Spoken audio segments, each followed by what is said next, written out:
Hi, I'm Tom with Glass Simple, and today I'm going to show you how to determine whether or not a wall is flat when your level is not as long as the wall. I'm going to do it against a drywall because I think it'll be easier to tell. And I have another situation or place to show you as well that might be a little bit easier to see. So first I just kind of stick the level up and down the wall like that. After watching that footage, I realized it wasn't very useful to the viewer. So what I've done is I've created a mock-up of 4 would-be wall conditions. And I think you're going to be able to see much better as to what is going on. I've over-exaggerated each condition to make that more possible. Let's go ahead and get into it. Okay, so first I'm going to go ahead and give you an overview of what each wall condition is and what we're trying to achieve. So over here at A, you can see our high points are here and here.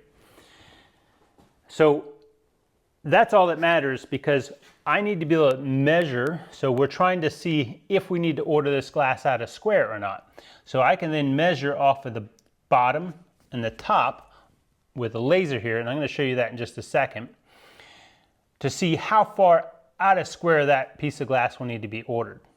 So that one is super simple. I'm going to get to it in a second on how to do this with a straight edge that's too short, but I think you need to understand, or I want to make sure you understand what I'm trying to ultimately achieve. So here we have a high point that's approximately in the middle. So we're going to equal the gaps at the bottom and the top. So in this case, we can just measure for the outage at the bottom and measure for the outage at the top and simply deduct whatever the hump is from our overall wall-to-wall dimensions. For wall scenario C, things get a little bit different. We have a high point here and a high point here. Again, the outage, to be accurate using a laser, has to be measured, and actually done with a level as well, has to be measured both bottom and top. You can't measure it here because this will not give you an accurate number or accurate amount to order the glass out of square, because we want to leave this gap here. We have a gap there. This is our high point. If we equaled the gap there and there, we've just created a much bigger gap here and really didn't shrink this one much. So we want to leave that gap at the top. So we have to figure out what that gap is. In this case, it's about 3/16 of an inch. When I take the outage, I'm going to tape that shim in place, measure off of this, and then measure off this. I'm going to show you that in just a minute here. So let's get to D real quick. So D, we have a high point here and a high point here. And I just want to reiterate, this straight edge here is our would-be piece of glass. So that's how we want it to meet the wall. So right here, I have a gap of 1/4 inch, and up here, actually I think it's 5/16, and up here I have a gap of about 3/8 of an inch if memory serves correctly. So in this scenario, because this is only a 1/16 greater than this, I'm going to tape just a 1/16 shim there because that's the difference, and then I measure the outage here, and then I measure the outage there with my laser. Okay, so I went ahead and taped the 3/16 inch shims, so it's actually 2 shims in this case, at the top, because that is going to be the face of my glass. At the bottom, the glass is actually meeting the wall. You'll leave a small gap, but those gaps will be equal. So here, I measure off the wall to the number 3, or that's where it's hitting right in the center of my laser at 3. Then I come up here and I'm again measuring off the shim because that is where my glass will be, and that is reading 2 and 13/16. Therefore, the glass at the bottom in this case is going to be wider by 3/16 of an inch. Let's say the glass at the top is 12 inches, and let's pretend like the left edge of this piece of glass will be plumb. The right, the outage, the bottom of the glass is now going to be 12 and 3/16 of an inch. So it's going to be kicking this way, wider at the bottom. Now I'm going to go ahead and get into how to determine these wall conditions when you're straight edge or level. It doesn't matter because we're ultimately measuring it with a laser. How to determine these wall conditions when your straight edge is shorter than the actual wall. Here is a real world scenario where I'm measuring for the wall outage. I set my laser parallel to the wall, measure at the bottom, go up to the top, measure up there, and then take the difference. The difference is the outage. Okay, so we're going to start over here on A. I have a straight edge that is 2/3 the overall height of the wall, and that's as far as you probably want to push it. You don't want a straight edge that's any shorter proportionately than that, or it's going to be really difficult to be accurate. Ideally, it's close as possible as the overall height. But you know, we deal with, we only have a limited number of straight edges, and I'm going to show you with this because this is kind of at the max end of what I think you should use. So I'm going to start off by just kind of running the straight edge up and down the wall. In this case, we can see that the straight edge is making contact with the wall at the top and bottom edge of the straight edge the entire time. So we know that it's just bowed out like that. That makes this our high point and this our high point, as in that's where our glass is going to be. If it were this extreme, you might consider making a K-cut, but we're not worried about that. You know, so basically cutting the glass so that it's not straight up and down, or you know, that it's not a straight edge. It's you know, a dog leg K-cut. So basically your glass is going to kick out and then kick this way. So now with scenario B, I'm just going to put a tick both top and bottom. So anyhow, again, we just want to run that straight edge up and down the wall. So we basically see that we have a high point here in the middle.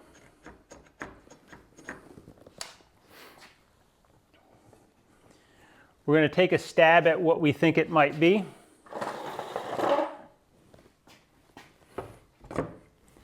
And I'm going to put an 1/8 inch shim there.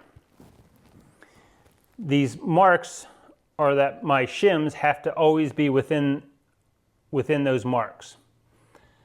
Because now once I check it here, I'm going to run it all the way down to the bottom. So in this case, I need to put my shim at the bottom. So I'm guessing that my top gap is going to be 1/8 of an inch.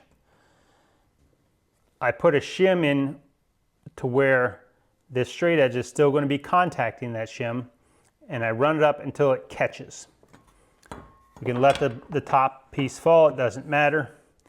We're now contacting the shim and our high point, but as you can see, that gap is much larger than our target, or is much larger than the top one, excuse me.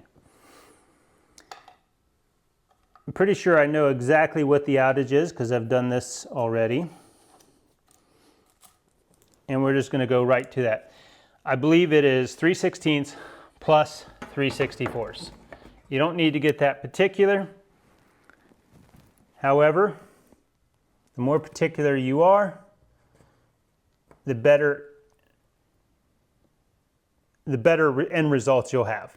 All right, so I know I'm touching up here, I'm touching on my high point, and I run my shim up until it catches.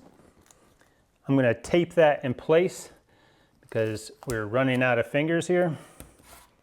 I'm going to pull these shims out at the top. Now we're going to contact here and contact there. This should represent the edge of our glass.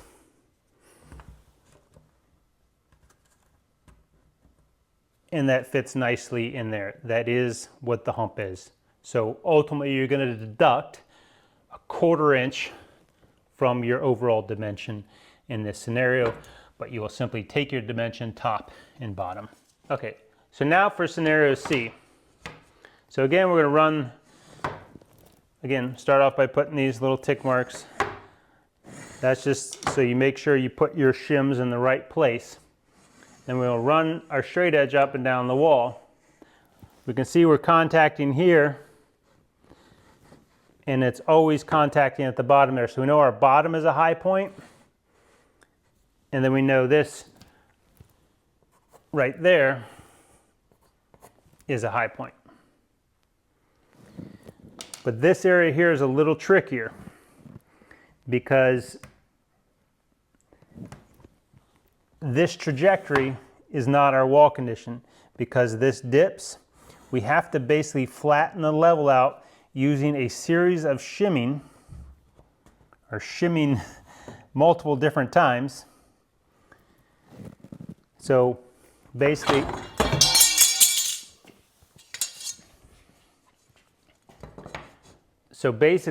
you'll start either top or bottom, get your shim in there, move the straight edge down, and we'll have to shim it a second time.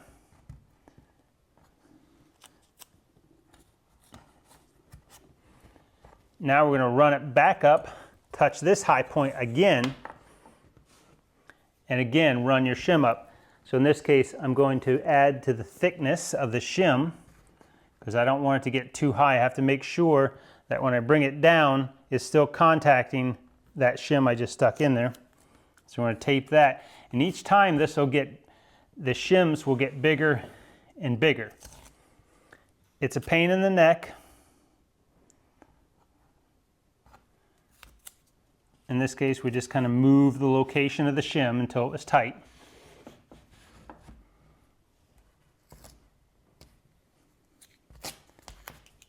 And you just repeat this process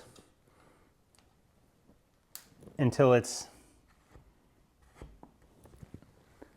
snug. Basically, you don't have it, you know, by moving it, you don't create a gap at your shim.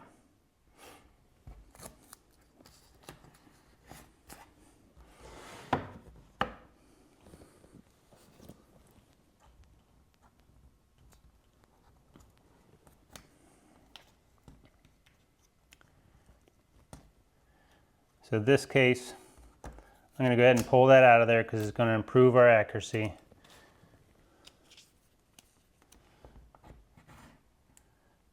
And that's going to be too low because I need it to run all the way up. Change our shim thickness.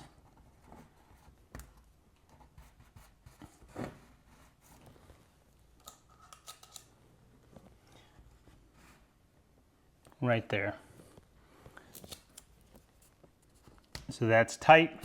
That's above this line so that when I move this straight edge up, it's still contacting that point. I can now measure the outage at the top here. And it's really just, it's a hair shy. It's not quite 3/16 of an inch, but that's ultimately what we're going to go with because it's more, you know, it's probably 1/8 plus 3/64. There, I got 3/16 in there. That's what it is. Okay, over here to scenario D. Again, that mark's already there. This mark is already there. So again, we're basically going to run the straight edge up and down the wall. And you can see we're making contact here and we're making contact here. So right now, we are writing both high points. So this one's fairly easy to do. You simply get a shim that will somewhere get tight between these two hash marks. Right there. So that's touching the straight edge. The straight edge does represent where the edge of the glass will be in this case. And then I run it up. I'm touching the high point here, touching the shims.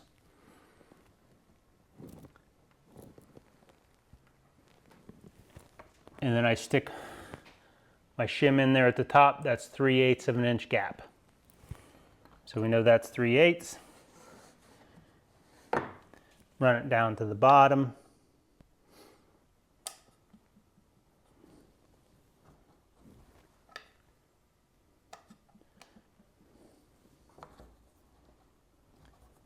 5/16 of an inch. So again, those are deductions off your overall width. You know, so if you have a width of 46 inches at the bottom here, the number that you're going to use would be 45 and 11/16. But you're going to measure, so I've already pointed this out, you know, so you have a 3/8 gap up here, 5/16. You just tape this 16th shim up here, or you can tape 5/16 and 3/8, doesn't matter. The point is you have to be measuring so that your gaps are equal, and then you can determine how far out of square that wall is using a laser. So the simplest thing when you're first starting out is tape your 3/8 shim up there, your 5/16 shim down here, and then it eliminates all confusion. I hope you guys have found this information useful. I know when you're first starting out, it's not as obvious you know, to someone who's just getting into it as it is to someone who's been doing it a long time, like I have. I've measured for over 12 years, I think. So, you know, hopefully I'm getting the point across. I'd like to hear from you in the comments. Don't forget to like and subscribe. We'll be putting out a lot more content like this in the future. I hope to catch you on the next one.